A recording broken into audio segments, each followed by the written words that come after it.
Alors, je suis actuellement avec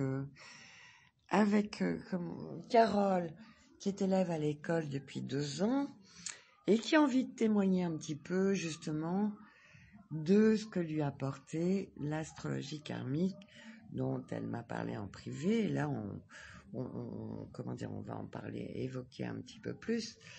Et donc, je te laisse la parole, Carole. Et c'est qui me fait des signes sourds-muets, elle en perd sa langue. Moi, elle va la retrouver parce que ça la passionne. Elle a été mordue là après avoir une petite difficulté d'entrer en matière. Et tu en es d'ailleurs à quel cours, Carole? Je termine le niveau 2 je termine le niveau 1, pardon. Le niveau 1 seulement, donc non, le niveau débutant. 2, non, je termine le niveau 2 avancé, pardon. 2 avancé, d'accord. Donc là, on est encore dans l'astrologie traditionnelle, exact, pratiquée par tous les astrologues, dont les cours non retenus de l'astrologie traditionnelle, on va dire, je préfère dire classique, parce que certains se revendiquent de l'astrologie traditionnelle, vous parlent d'Almuten et de tas de considérations de profection, enfin de choses que moi, pour l'avoir expérimenté très jeune, à mes débuts d'astrologue à l'adolescence, je n'ai pas validé à la pratique. Donc ce n'est pas pour discréditer cette pratique traditionnelle, je trouve très bien qu'il y en ait qui maintiennent les traditions, mais pour ma part, c'est justement pour avoir mesuré les limites de cette forme d'astrologie que lorsque j'ai découvert les nœuds lunaires notamment et la lune noire, ça a fait un eureka qui m'a fait réélaborer une toute nouvelle forme d'astrologie qui va bien plus loin et qui bien sûr intègre la notion de réincarnation. C'est-à-dire que la seule différence en réalité entre l'astrologie classique et l'astrologie karmique, c'est que l'astrologie classique, en vous parlant du passé, va chercher l'origine des causes, éventuellement dans le passé, ça veut dire dans la maison 4, dans la lune, tandis que nous, astrologues karmiques, considérons que l'être ne naît pas vierge et qu'il va venir avec la charge, non pas, on ne va pas voir le détail des vies passées, mais dans le nœud sud, on va voir un peu son bagage qui va pouvoir se retrouver dans sa vie présente, chez ses parents par exemple, ce qu'on va dire de son nœud sud, il peut le retrouver chez ses parents ou le vivre lui-même dans une première partie de vie avec des traits de caractère, des tendances, etc., etc., dont on va lui dire quoi faire en fait, parce que l'idée est d'évoluer. C'est une forme d'astrologie évolutive qui nous dit, bon, tes vies passées t'ont appris ça, tu as ça en bagage, dans le lot, il y a des erreurs que tu as faites et aussi des talents et des capacités que tu as ramenées de tes vies passées, que tu vas pouvoir utiliser dans cette existence, mais il ne faudra pas dormir sur tes lauriers, ça veut dire continuer de répéter tes tendances passées, auquel cas on va parler des démons du nœud sud parce que tu vas tout reproduire. Tu vas reproduire aussi bien peut-être les talents, mais aussi les défauts et les erreurs. Or, l'idée, c'est de l'astrologie karmique, c'est que la vie est une école, nous nous incarnons pour apprendre, pour évoluer, et que chaque épreuve à surmonter, c'est généralement déjà produit dans une vie passée, donc ça restimule quelque chose chez nous, et il faudra le comprendre pour ne pas rester bloqué, voire aggraver son karma. Voilà. Donc je parlais à Carole, qui va déjà, avec sa petite expérience récente, va nous dire ce qu'elle en a retiré au plan personnel, tout simplement. Hein, Carole, qui déjà a changé de pays, a changé de travail. Donc moi j'ai découvert l'astrologie karmique, je dirais réellement en 2017, grâce à l'école de Laurence Larzul. J'avais fait un petit peu d'astrologie traditionnelle avant, donc j'avais quelques bases d'astrologie, mais ça ne me parlait pas au fond, quoi. Et c'est en découvrant l'astrologie karmique que j'ai réellement compris donc le sens de certains événements ou ce qui s'était passé dans ma vie, quoi. Mm. Donc, tu es revenu sur ton passé pour valider déjà ce que tu lisais qui se confirmait à la pratique de ton vécu. Exact. Les grandes étapes, j'imagine que tu es revenu dessus. Exact, puisque moi je possède donc un nœud sud en Maisonneuve et j'ai voyagé pendant plus de 20 voire 30 ans en me demandant même le pourquoi du comment je voyageais, quoi, autant. Et qu'est-ce que j'allais faire? Je fuyais mon pays natal pour aller voir ailleurs. Oui, parce que peut-être que tu ne trouvais pas de sens déjà. Donc, en termes d'enrichissement, aller à l'étranger était déjà une façon de t'ouvrir l'esprit, on peut dire. Oh, exact. Qui est typique, effectivement, du nœud sud en Maisonneuve. Hein. Ça va être soit les grandes études, soit les voyages, la vie à l'étranger.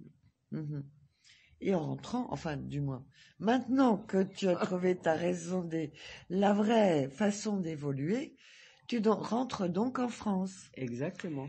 À la faveur de Pluton passant sur ton ascendant. Exact. Quand même, ce qui n'est pas rien comme transit. Effectivement. Et avant de rentrer, tu m'as donc dit que tu as déclaré un symptôme, une pneumonie. Oui, en 2018, j'ai eu une pneumonie qui m'a justement réveillée, quoi. Je pensais, donc je souhaitais encore rester à l'étranger, mais tout en étant consciente que l'étranger ne me correspondait plus, mais je voulais quand même rester à l'étranger et j'ai développé une pneumonie qui a disparu le jour où j'ai pris conscience qu'il fallait que je retourne en France. Voilà. Donc le symptôme qui la mettait un peu en alerte que quelque chose n'allait pas, car ça c'est aussi la façon de voir de l'astrologie karmique, hein, qui part que je considère comme thérapeutique. Pourquoi ? Parce que précisément, quand on rencontre ce type de symptômes, c'est l'âme qui veut nous alerter que quelque chose ne va pas. Et comme Carole s'est a commencé à se préoccuper de son âme, justement en s'intéressant à l'astrologie karmique, c'est ce que disait Platon, hein, en matière de maladie, tout d'abord guérir l'âme. Donc les lumières qu'apporte sur notre vécu l'astrologie karmique ont ce premier effet tout simplement thérapeutique de mieux comprendre et d'éviter que notre corps prenne en charge la charge de nous alerter que là il faut changer de chemin, il y a une décision à prendre, quelque chose à faire. Voilà. Et c'est surtout lorsque j'ai découvert donc l'astrolithothérapie qui m'a permis donc astrolithothérapie karmique que je viens de sortir. Et lorsque j'ai lu justement les symptômes par rapport, puisque j'avais Pluton, j'avais regardé mon thème pour essayer de comprendre le pourquoi du comment, et j'ai découvert donc que Pluton était à l'ascendant. Il était déjà prêt, il était quasiment au même degré que Pluton natal, et il était là sur mon ascendant. Qui est de plus ton région karmique nœud sud en Scorpion. Donc transit d'autant plus important. Le fait est, donc, et d'ailleurs, Carole ne m'a pas consultée pour m'interroger, elle a compris toute seule. Hein. Ouais, exact. Ça a fait déclic, car c'est toujours comme ça que ça se passe. Et par contre, tu n'avais pas prévu que ta pneumonie disparaisse. Elle a disparu. Comme elle était venue. Exactement. Même à la grande surprise du médecin. À la grande, oui, voilà.